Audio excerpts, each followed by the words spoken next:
Hey, what's going on? What's going on? What's going on? What's going on? Facebook and YouTube. Putting this on both my pages. So, YouTube fam, let me see if I can get my. Y'all can see. Y'all can see I'm inside of. I'm inside my trailer. I'm gonna turn it around because it's not about me, so I'm gonna take it off of me. Okay. All right. So here we go. All right. So what I'm about to do is I'm about to clean out my trailer, blow it out. Now again, it's been a previous video a while back while I was doing something in my trailer, and I said I didn't have a blower. A blower is better for a dry van, just to be honest with you. The hell is that? Yeah, a blower is better for a dry van, where you can like blow dust and stuff out. I mean, it'll work in a reefer. Don't get me wrong, it will work in a reefer. As far as the regular blower, I still use air, but I use a different type of air. I'm show you what I mean. That's why I have my air hose right here, and you can see I just put it up through my drain hole. That's the end of the air. Basically the airline you get from a truck stop that you can hook up to your glad hand. So I pull mine up through my drain hole.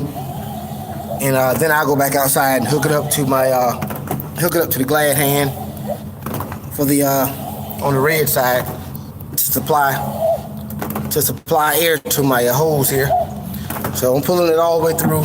Okay, that's it. That's to the end right there. It won't go any further. All right. So then I got another connector piece. I'm getting ready to go out there and get that actually clicks in there with my air wand and everything on it. The reason I like using the wand is because it has a forceful tip on it, and of course I can just hold it out like this and clean the floor, and I can really get into the cracks and crevices and stuff like that. So, but here, this is what I want you to see basically. All right, I'm gonna back up here. I keep extra load locks and stuff in here. Sometimes I don't have to use the big bar right there that will lock into my E-tracks. So I got one bar down where you can't see for that sunlight, but I got one bar at the end of my trailer, and so I just keep this extra one right there in case I had a different type of load where I would need both of those logistics bars locked into my E-track. And then I also got a big old bucket full of straps and stuff like that lock into the E-track, especially if I pull like plant loads, like plants and stuff like that, going to multiple drops, and where flip the camera back around here for a minute. Where multiple drops, like going to like Home Depots and Lowe's and stuff like that. Well, most of the time they won't load you. They won't load you, first of all, if you don't have E-tracks on most of your trailers. E-tracks and straps. Most of the time you have like 7 or 10 straps available, or you lose that load. Okay, so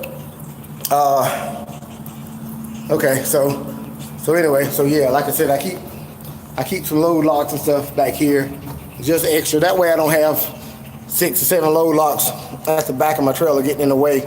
If I'm only using like 2 or 3 on the regular, then I don't want to have all those load locks just sitting at the back of the trailer, just getting in the way for forklift drivers to run over and do all the stuff that they normally do. So again, I have them up here, like I said, just one here, and they got one toward the bottom. And basically, and then that helps me just hold that one in place. It ain't going nowhere. So I'm gonna flip the camera back around. Okay. All right. So now, part of our things you want to check when you pull in a reefer unit is your bulkhead wall. Okay. You want to make sure that you can already see down here where them damn crackheads on the forklifts, they come into your trailer wide ass open, like they just think they just gonna run right through the damn back of the trailer wall. So they come in there and they hit the bottom of this bulkhead air dam with the damn pallet. If you ever been sitting in your truck and you feel like they about to knock the shit out of you, you spilling shit in there because that's what they doing. They ramming the pallet in here like they damn stupid. So, but still yet, every now and then I'll take this. Every now and then I'll take this whole air dam or bulkhead. I'll take it off. I'll unscrew it. I got screws there and there and there. I'll take it off and I'll take my big sledgehammer or whatever and try to beat the dents out of those 4 bumpers down there. You want to keep this area here. Clear of debris. If you see this area right here, and we're talking about reefer unit performance right now, okay? You want to keep this area clear of debris. Shrink wrap and stuff like that sometimes can get sucked up in here, and this is how the reefer unit breathe. Okay. All right. So let's go over the function right quick of the reefer unit, so it makes more sense to you. Okay. You see the air chute, this big tall, this big long white blanket, you want to call it here up top here. That is an air chute with the C-H-U-T-E. It's an air chute. You guys that's new, I'm talking to newer people who may start pulling reefer refrigerated trailers. If you loose and stuff, meaning no holes, cuts and tears and stuff like that in it, the air needs to be able to go all the way down the chute and stay up in the chute until it comes to the back, okay? Until it comes to the back. Now, the reason being, let's give you the operation again. Air comes out of the chute right there at the end. It comes back. If I had the doors closed, the air would hit the doors. Drop down to the bottom of the floor.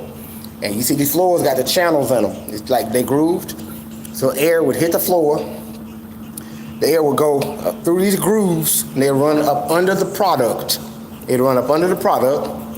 Okay? And it runs back.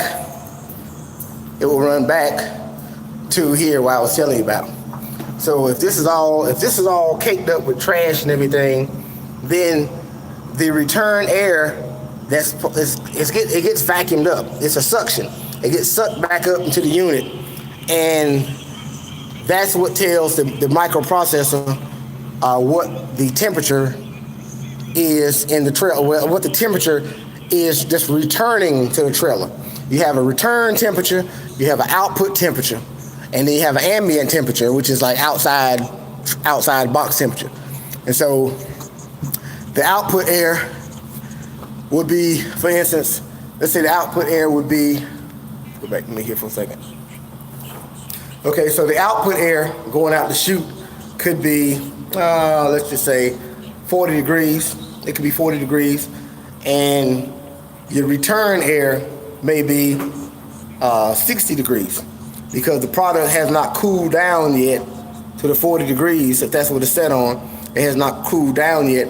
And so even though it's going out the end at 40 degrees, by the time it goes through that warm product, and by the time it gets back to the unit and go up and hit the sensor, it's 60 degrees.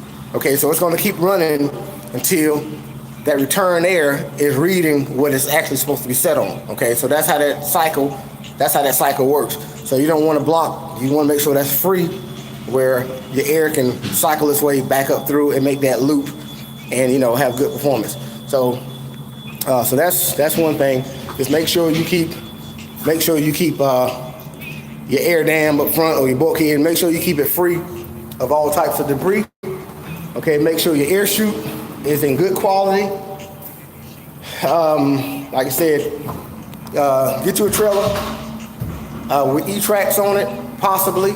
If you know you're going to be pulling a variety of things, it's good to have at least one row of E-tracks. Okay, if you can get 2 rows, it's great, but at least 1 row of E-tracks, and that'll make you more versatile out here with the amount of things that you can pull. Okay. Now I noticed you may have noticed these 3 load locks sitting up in the middle of my trailer. Well, like I said, some old crackhead forklift driver got in here and he busted my side wall, and I had to patch that. That's a patch I had to do on that wall.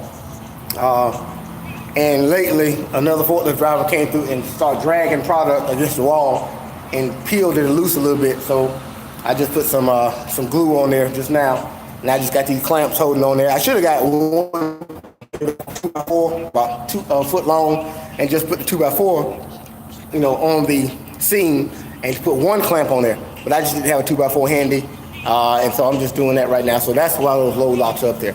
Okay, I may have shown some of you guys before. Let's see if I got my camera angle right.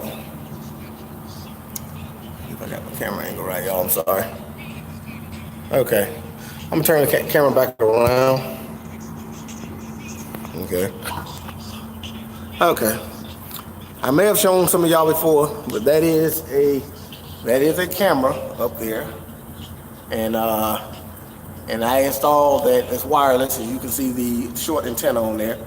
The black tape line is the power cord. I mean, you do have to put power to it, but again, the audio video part of it is wireless that goes up to my front camera in my truck. So anyway, guys, just wanted to give you a little bit of information on the reefer unit. As far as in the inside, like I said, I'm about to go ahead and blow it out with my airline and everything, and go ahead and turn it on so we can. All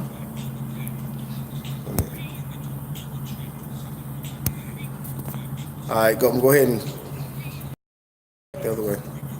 So I'm gonna go ahead and turn it on because I got a load to pick up here in a couple of hours, and the unit needs to be pre-cooled. You don't wait till the last minute if you're going to pick up a refrigerator load. You don't wait till the last minute try to turn your reefer unit on, because you'll get over there and your trailer temperature will still be out of specs that they need to load you. And sometimes your unit on the outside can read the right number, but some places will come in with a temperature gun, and sometimes they'll scan the walls and they see how cool the walls of your trailer are. You understand? Because you could have a 34-degree reading that you got it set for, and it could be showing 34 degrees, but the wall temperature and stuff like that still may not be where they want it to be before they load their product against these hot walls and so stuff like that. So just make sure you take enough time to pre-cool your trailer. Most of the time, an hour will pre-cool the trailer down. Like if you pull it down like 30 degrees, 34 degrees, something like that for like produce. But if you want to pick up some stuff like a -10, or especially ice cream at -20, then you better pre-cool that trailer probably at least 2 hours, especially in the summertime. And hopefully it'll pull down to, at least -18 or something like that. So anyway, that's the video. First time going live on this thing, because I don't do all this live stuff. But anyway, whoever watched it, or maybe you watch it some other time, I don't even know how this thing works. But anyway, this is your boy D Wheels. I'm about to drop that video on the authority. Some of the things you really need to know about the authority, as far as having your mind right when you jump out here in this game with your own truck and trailer. Okay, so that's it. It's your boy D Wheels signing off for a few. We'll holler at y'all later on. All right, peace.